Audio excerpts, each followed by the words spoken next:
akin habang nag-worship tayo that one day, wala nang iba-iba na pinanggalingan tayo. Hindi na iba-iba ang status natin, mayaman, mahirap, nakapag-abroad, hindi, pastors, pastora, members, at mga church leader.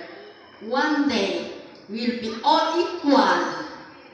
Will be all equal in the presence of the Lord. Nang nag-worship tayo yung pinapakita ng Panginoon. So there is no feeling of stranger alienation. Tayo ay pare-parehas lang. That's it. We are sinner saved by the grace of God.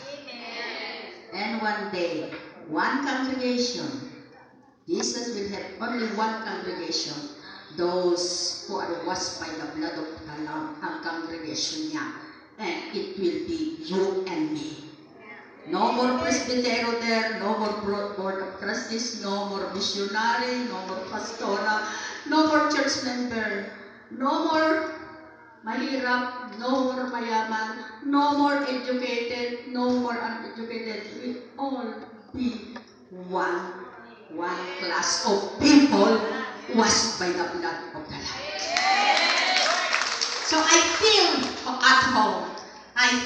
Kaya tayo, sana wala yung gap-gap natin. We are one. Ang tinitignan ng Panginoon ngayon, kung sino yung the best dito ngayon, those who has a pure heart. Kahit sino kami man,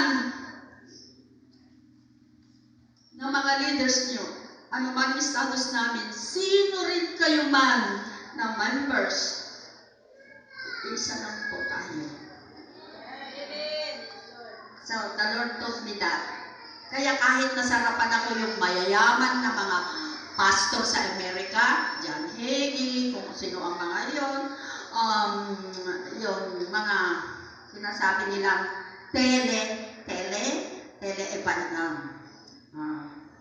yung mega churches, don't intimidate yourself. Parehas lang tayo doon. Sinner washed by the blood of the Lamb. Yan. Tap that secret. Kaya kung nag-uusap tayo, nagtitinginan tayo, nakikita tayo, pare-parehas lang tayo. At pare-parehas lang yung Diyos nag-angat sa atin. Iba-iba lang yung binigay niya. Pero isa lang yung nagbigay. Hallelujah. Hallelujah. Yung natas ni Pastora yung pag-aasawa. It's a divine. Hindi ko ma-explain yan sa salita. It is orchestrated by God. So cute si Lord kung gumawa. Nagpakasal ako kay Jesus Christ. Ibig sabihin, I give my life to the Lord. Binibiro nila ako sa Bible school noon. O kaya may sayang. Anong sayang? Tapos may deacons ako na, Pastora, I pray for you non-stop. Ikaw naman, nanay. Tapos, a missionary came, it's 20 years niya dito na nag-mission, Reverend Rice. First time na nakita kami, ilinehens ako, how are you? I'm enjoying. No, you will get married. Pinag-pray niya ako sa City Hall ng Quezon City. Ang dami-daming tao. Parang nahiya na ako. Pinag-pray niya ako ng mag-asawa. Tapos, binigay ng Panginoon sa akin from heaven. Kaya kayong mga kabataan dyan, wait for the right spouse o partner. Hindi kayong magsisisi. Marami rin akong dinaanan ng ligaw, hindi pa ako mananampalataya, pero tinulungan ako ng Panginoon na iiwas. Pray ko pa rin yung mga lalaki, kahit pastor, kung mayroon na silang feeling na kakaiba. Because having a relationship to a man is a very holy thing. Kaya iningatan ko po yan. Iningatan ko. Hindi ako makikiboyfriend sa hindi ko mapangasawa. Yun ang yung aming usapan sa Panginoon. Kaya kung sino yung aking mapangasawa, siya lang ang sasagutin ko. Hinantay ko. Amen. Yeah. Be pure. Be pure.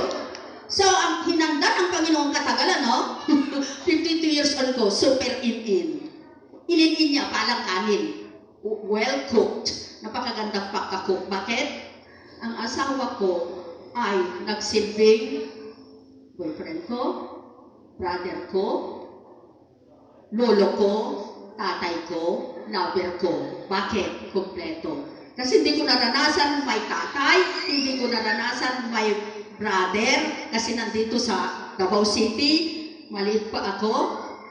I did not enjoy all of that. Hindi ko naranasan ng lolo, pero kinumpleto ng Panginoon. Kaya mga kabataan, maghintay ka, kumpleto ng Panginoon. At hindi ako nahirapan sa pera. Bakit kanyo? Maraming nakakapangasawa ng mga Pilipina doon sa mga foreigner. Hindi mo mahawakan yung pera. Sabi ng Panginoon, lumilipad pa siya galing sa California. Sabi na ng Holy Spirit sa kanya, put your money in the bag for here. Yan. Hindi naman malaki, pero talaga. Hindi ako nahirapan sa kanya dahil pinagkatiwala niya. Kaya sabi ko, Lord, kailangan mag-ingat ako. Huwag kong samantalahin. Be honest. Kahit pinagtiwalaan kayo ng pera ng Diyos. Tayo mga pastor, kahit pinagkatiwalaan tayo ng pera ang Diyos, be honest, may nakatingin. Kung hindi ka maging honest, babawiin niya yan. Hallelujah!